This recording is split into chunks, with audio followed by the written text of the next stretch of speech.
আমি যে গান করব, গানের মানুষের সাথে যে রিলেট হব, সেটার জন্য তো আমাকে সেই জায়গাগুলোতে যেতে আমাকে অবশ্যই ভালো লেখাপড়া করতে হবে এবং নিজের জায়গাটা তৈরি করতে হ্যাঁ হবে।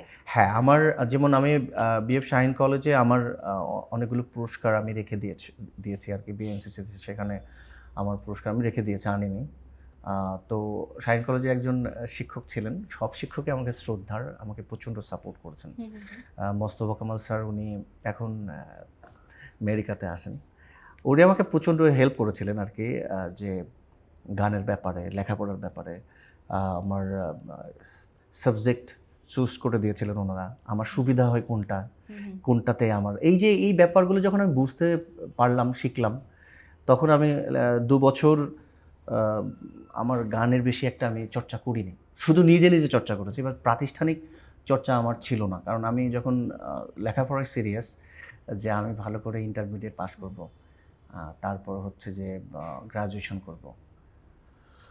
তো তখন যখন ইন্টারমিডিয়েট পাস করলাম আলহামদুলিল্লাহ, তারপর হচ্ছে যে গ্রাজুয়েশন শুরু করলাম ইংরেজিতে ঢাকা কলেজে।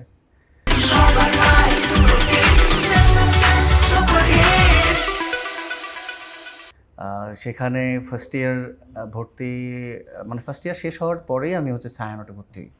মানে ছায়ানটটা হচ্ছে আর একটা অধ্যায়। আমার বড় ভাই খোকন মাহমুদ, আম, ও ও বললেন, আমরা খুব ইমিডিয়েট কাছাকাছি, তো আমরা তুই তুকারি করেই বলি, এই প্রোগ্রাম হয়তো দেখবে।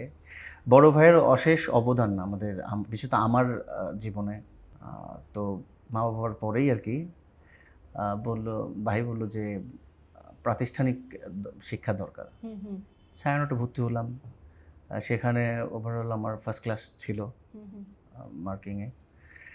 তো ভালো মতো সঙ্গীত সূচনা, প্রবেশ শেষ করলাম, শেখাটা হলো। হ্যাঁ। মানে আমরা এভাবে বলতে পারি যে ছোটবেলা থেকে অদম্য ইচ্ছা শক্তির একটা কেন্দ্রবিন্দুতে ছিল সবসময় আপনার গান, সবার কাছ থেকে শিখে, এবং অবশ্যই যে সৃষ্টিকর্তার প্রদত্ত একটা ব্যাপার ছিল, এবং পরবর্তী যে একটি প্রাতিষ্ঠানিক শিক্ষা নিয়ে একটা পরিপূর্ণ সঙ্গীত শিল্পীতে আপনি পরিণত হয়ে গিয়েছেন।